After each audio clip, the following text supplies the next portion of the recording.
Let's talk today about a different kind of narcissism that I want you to be aware of. It's called the communal narcissist.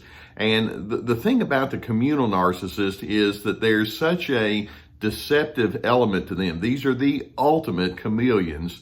These are the ultimate counterfeiters that you're not going to necessarily see them for what they are right up front. But over time, they're going to show their colors, and boy, can they be a huge disappointment. Now, let's keep in mind that when we talk about a narcissist, we talk about somebody that has high control issues, manipulative and scheming. They have a real sense of entitlement. They don't have empathy for you. And the thing about the communal narcissist is they cover it, at least up front. Now, the overt or the grandiose narcissist, you can see them coming from a mile away. The malignant narcissist, over time, you'd see how stern and mean and cold-blooded they can be, no particular conscience whatsoever. The covert narcissist can be a difficult person, and you might think, well, is the communal narcissist kind of like the covert? It's like, yeah, sort of, but not really. You have the vanity narcissist, and these are individuals who are drawn towards superficial expressions of beauty and importance, and they like popularity, and they want to look like they're successful. The communal narcissist can kind of go in that direction. The communal narcissist is someone who has to be seen as the friendliest person that you ever met. Think of that word communal, community. They like to draw people in, and they like to create a group feeling of acceptance and warmth. They can be very engaging. They'll show that they're highly interested in you. But over time, you're going to realize that all of that friendliness has a really big hook on the backside. These people are every bit as entitled as the grandiose narcissist. They just take a different path towards getting you into their schemes, and they're so good and they're so slick and skilled at what they do that you don't know it until afterwards, and you think, wow, I was completely duped. Now, let me see if I can go through kind of a progression in terms of the way that these individuals work. Now, you may have somebody that's in your extended family system and you've known them for a long time, or it may be somebody that you know in a social kind of setting or at work or something like that. But let's acknowledge first and foremost, when you are engaging with that communal narcissist, first, they want to convey, I'm really, really into you. And that sounds flattering. Now, all of us have some sort of yearning and desire to be affirmed, and we like it when somebody says, you look nice, or you're so smart, and tell me more about your kind of things. That's what these people do. They give lots of compliments. They can be extremely helpful. They want to create a persona that implies that they're into being a servant or service. They can be nurturing. They can buy you nice gifts or remember little small things for you. They want to show themselves as being the most trustworthy person you've ever met. And then on top of it, these individuals can kind of create a persona that says, well, it's not just you, it's everybody. They seem to champion social justice causes, and they may even have a history, or they want you to think they have a history of helping out in social work kind of things, and it's like, yeah, they're the ultimate Boy Scout or Girl Scout, and you just know, wow, what a really nice person. Then as they continue to progress, they seem to want to know all sorts of things about you and the people associated with you. They can ask all sorts of questions about your history. If you show an interest in something, let's say that you like to travel, or let's say you enjoy a particular sport or an activity, or you're into gardening, then it's like, well, tell me more about that, and give me your experiences. And then they'll want to share in those kind of things with you. They want to know about your background. Who are you, and where are you from? They really like to get to know your friends and other family members that you may have, and they'll just charm them like crazy. And then those friends and family members will come to you and say, this is such a nice person.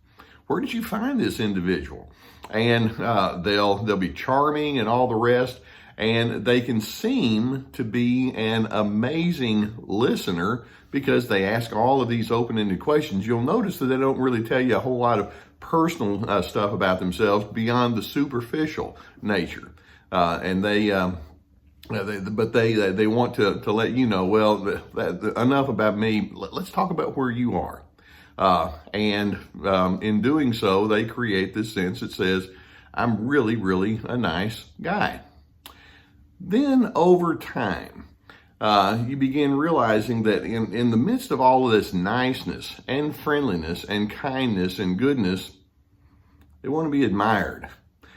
They actually need to be admired. They want to be highly regarded, and you'll notice that many of them will. They're kind of Facebook or Instagram, the social media types that they like to make sure that they do the humble bragging. This is me walking the little old lady across the street, or they want to get pictures of themselves, being real nice to little children and things like that. There's kind of a look at me thing, but not too much, but enough. And they want praise and they want recognition, and they'll imply like, oh, don't worry about it. I don't need that. But it's like, oh, they're so hungry for praise and affirmation and adoration. And you begin realizing that's very much a strong, strong driver. And that's where you begin to start seeing some of the narcissism. Then eventually these communal narcissists will begin to reveal their expectations for you. It's like, weren't you appreciative enough? You weren't appreciative enough. Why not? Or, I want you to convert to my way of thinking, and I want you to convert to my beliefs. I want you to kind of join my club, if you will, and buy whatever it is that I'm trying to sell you. Interestingly, these people do make good salespeople. I want you to like who I like, and I want you to shun who I shun. And you begin realizing that slowly but surely they're trying to get inside your mind and your heart and your priorities, and they want to start taking direction of all of that. And then they can come back and say something to the effect of, after all, I've shown that I'm on your team.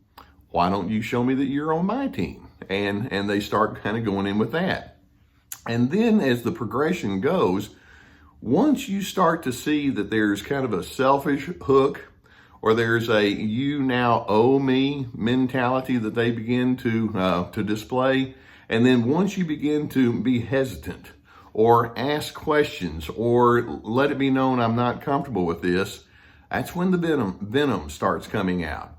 They can put guilt trips on you. Look at all the nice things I've done for you. I mean, I was so nice to your grandmother, or I gave extra gifts to your children. And the implication is, you owe me.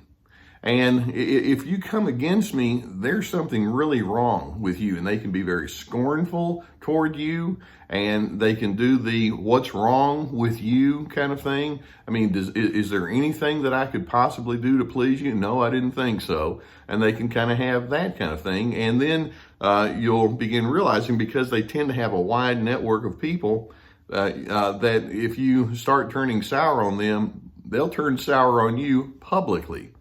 They may say something to a friend or an acquaintance of yours. It's like, I don't know what to do to this person. After all, look at all the nice things I've done for them. And then they come up, they're just so ungrateful. And they'll do a smear campaign against you. And then see, that's where we go back and say, well, is there a covert element here?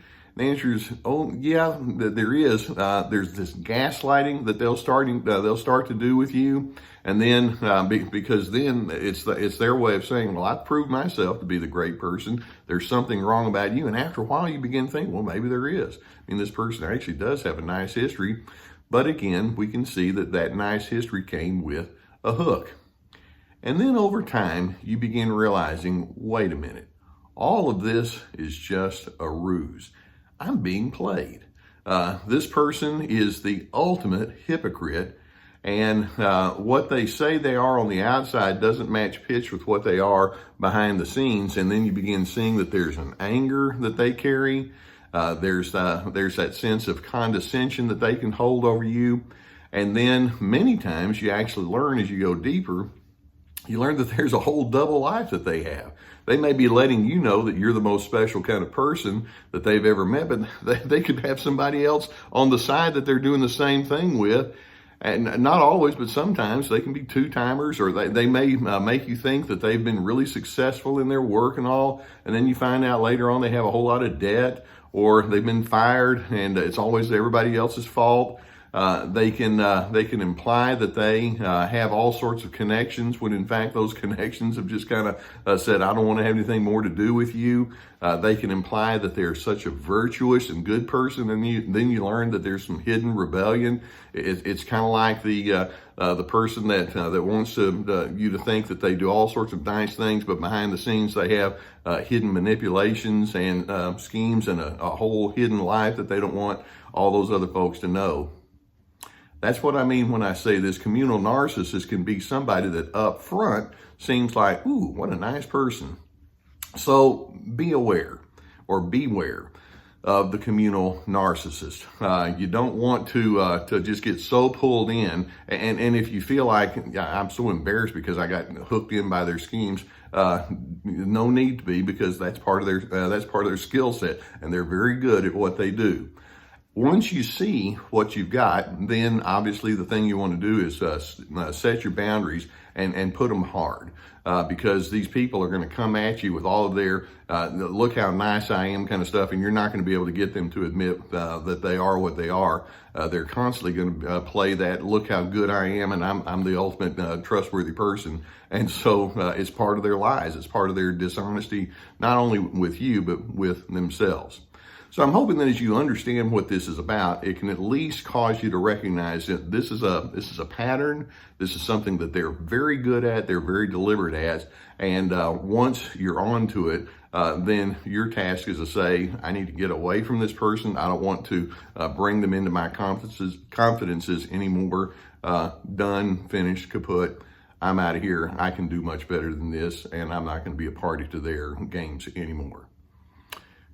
Rather insidious. And anyway, I'm hoping that you can have that good sense of boundaries.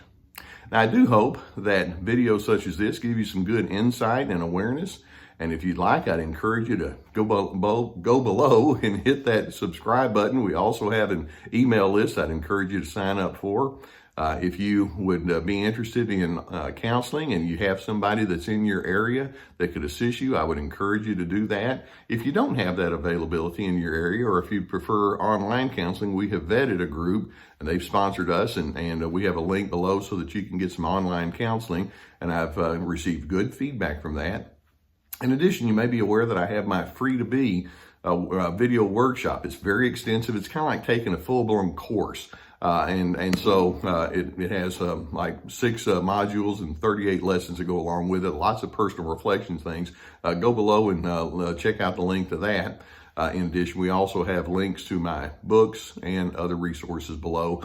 Plus, you can find us on survivingnarcissism.tv, drlescarter.com. Lots of resources. We're here to try to help you. The communal narcissist is difficult because you don't see them for what they are up front. But once you do, then I'm hoping you can practice self-care. And in doing so, I want you to reclaim your self-respect, your dignity that they ultimately have stepped on. And in doing so, I'm hoping you can be a person that has a calm firmness. I like who I am, and I'm not going to give myself over to any manipulator. That's the way I do it.